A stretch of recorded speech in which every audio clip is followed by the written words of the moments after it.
Salam alaikum, bonjour ou bonsoir les amis.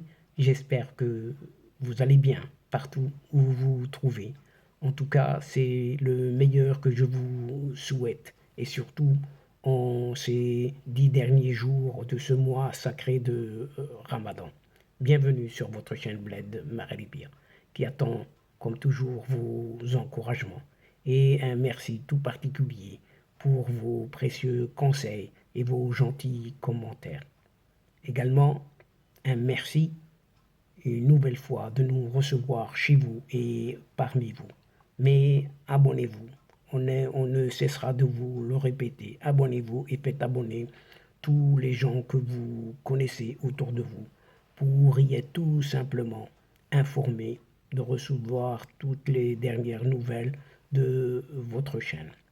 Et cette séquence vidéo revient, revient sur ce Sahara occidental, dit occidental mais marocain tout de même, où un premier convoi d'aide entre guillemets au secours de la MINURSO vers certains sites de l'ONU, Organisation des Nations Unies. Et cette aide n'a pas été apportée depuis 2020. Et dans le Maroc, ce territoire, Maroc contrôle plus de 80% de ce vaste territoire, tout en prenant, sachons-le, un plan d'autonomie sous sa souveraineté depuis 2007 déjà. Mais qu'est-ce qu'il en est de cette MINURSO? Ainsi, deux sites de la mission de cette MINURSO de l'ONU au Sahara occidental marocain, à l'est du mur de sable qui sépare les parties belligérantes marocains, Polisario, mais en réalité algériens, ont pu être approvisionnés grâce à un convoi terrestre, une première du genre depuis 2020 déjà.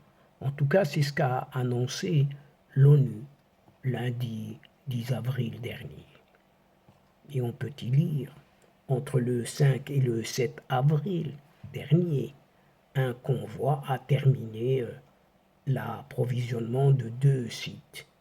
Le convoi, évidemment, entendez par là le convoi de la MINURSO et des sites vers l'est du mur de sable, à Tifariti et Mehairez, avec le soutien du Maroc.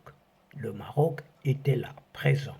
En tout cas, c'est ce qu'a déclaré Stéphane Dujarric, porte-parole du secrétaire général de l'ONU, qui avait annoncé fin mars dernier un accord concernant ce convoi. Et dans cette lecture, dans ce communiqué, il est mis ceci. Cet approvisionnement va permettre au site de rester opérationnel. En tout cas, c'est ce qu'a ajouté toujours Stéphane Dujarric, notant par là leurs besoins critiques, notamment en carburant.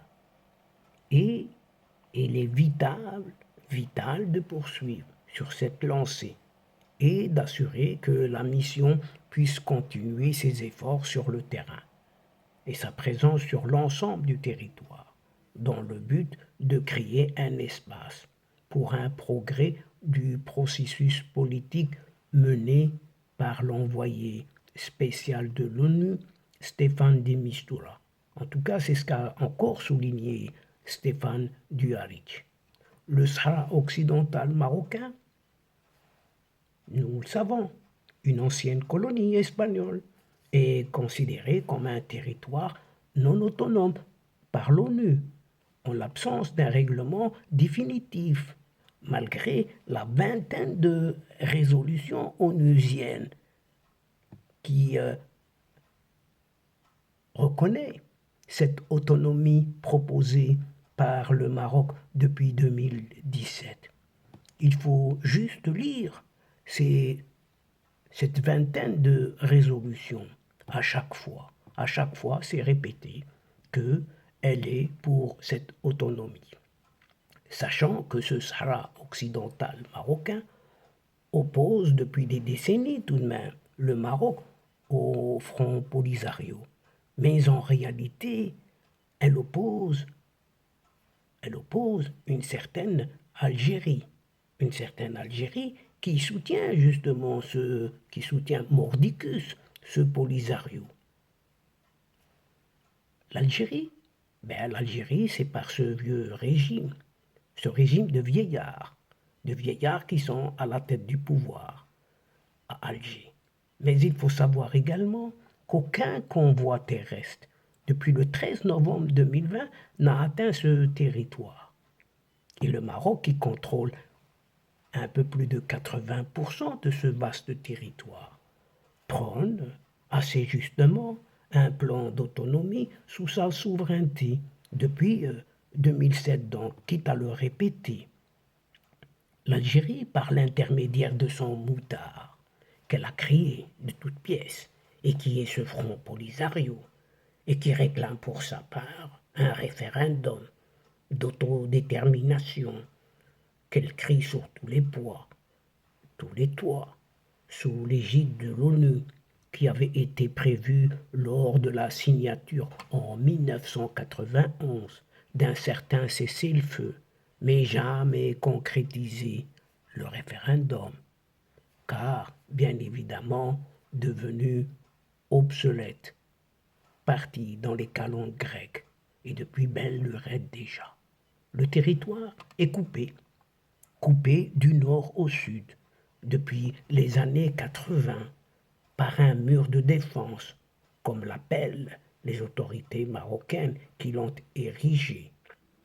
Et le dernier rapport du secrétaire général de l'ONU, en octobre dernier, soulignait les conséquences de plus en plus graves, entre guillemets, des problèmes d'approvisionnement sur les capacités des équipes de la MINURSO, empêchant leur travail à l'est du mur pour maintenir leur présence sur ce terrain très austère. Alors qu'aucun convoi terrestre n'avait été autorisé depuis le 13 novembre 2020, des approvisionnements avaient pu être effectués par avion cette fois et hélicoptère, mais pas pour les équipements lourds, notamment les véhicules. Stéphane de Mistura, l'envoyé personnel du secrétaire général de l'ONU, avait invité fin mars, c'est tout récent, à New York, des représentants des partis, le Maroc, Front Polisario, Algérie et Mauritanie, ainsi que du groupe dit AMI du Sahara occidental marocain, la France, Russie, Espagne, Royaume-Uni et États-Unis pour une série de rencontres bilatérales informelles. Stéphane Mistura doit finalement présenter son dernier rapport au Conseil de sécurité de l'ONU lors d'une réunion, cette fois-ci à huis clos, le 19 avril prochain. Et donc, chers amis, en attendant cette réunion, mesdames et messieurs, c'est ici, sur ce Sahara occidental marocain, où un premier convoi en forme d'aide au secours vers certains sites de l'ONU depuis 2020 et dans le Maroc prône un plan d'autonomie sous sa souveraineté depuis 2007 déjà, que prend fin cette séquence tout en prenant congé de vous. Mais nous espérons vous retrouver très très bientôt avec un immense plaisir et comme d'habitude. Merci. Merci pour votre participation, de nous suivre jusqu'au bout.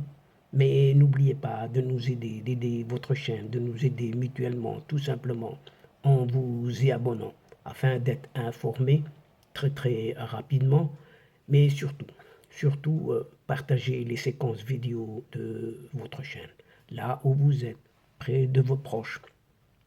Et il suffit pour ça, juste un tout petit clic sur votre téléphone en allant chercher quelques adresses dans votre agenda. Et le tour est joué. Ça va vous prendre juste quelques petits instants, pas plus que ça. Et quant à moi, le moment est juste arrivé pour vous dire au revoir les amis. L'asdiqa, salam alaikum wa rahmatullah wa barakatuh. À la prochaine fois et à bientôt. إلى اللقاء في حصة أخرى إن شاء الله مع السلامة.